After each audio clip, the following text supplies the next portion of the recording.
4 ans après la fin de sa dernière saison, cette série policière revient très prochainement. Elle devrait même être disponible sur une plateforme de streaming. Après avoir été diffusée sur la chaîne américaine FX dès 2014, la série Fargo est arrivée sur Netflix pour le plus grand bonheur des abonnés de la plateforme de streaming au logo rouge.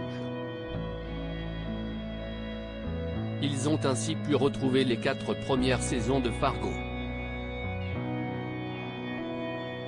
Mais comme tous les mois, le géant de la SVOD doit faire de la place dans son catalogue, notamment pour des raisons de droit à la diffusion. Les 4 saisons de Fargo ont donc dû être retirées de la plateforme.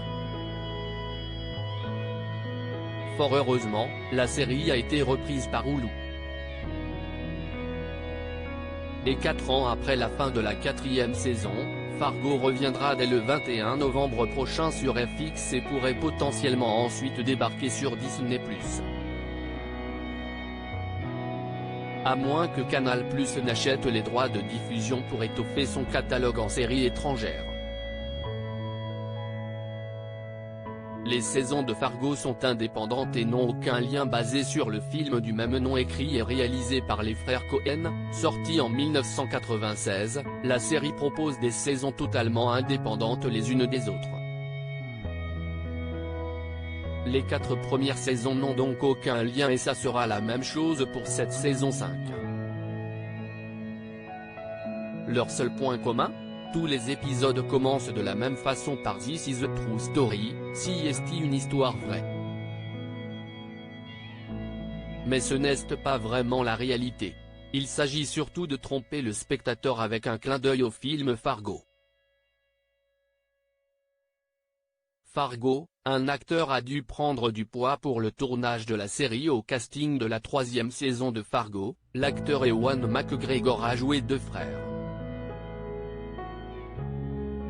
Pour première, il avait confié que ses personnages étaient totalement différents.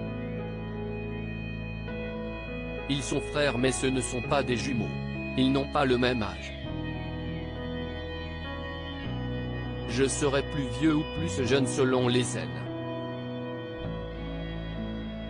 Et pour lui, c'était un challenge de jouer 2 personnes dans la même scène. Pour les bienfaits de son personnage, le comédien britannique a dû prendre du poids sur demande de la production. J'ai attendu 23 ans que l'on me demande ça, ironise l'acteur. Je ne sais pas combien de kilos je dois prendre, j'imagine que je dois ressembler à un Américain moyen, avait-il révélé. Article écrit avec la collaboration de 6 médias.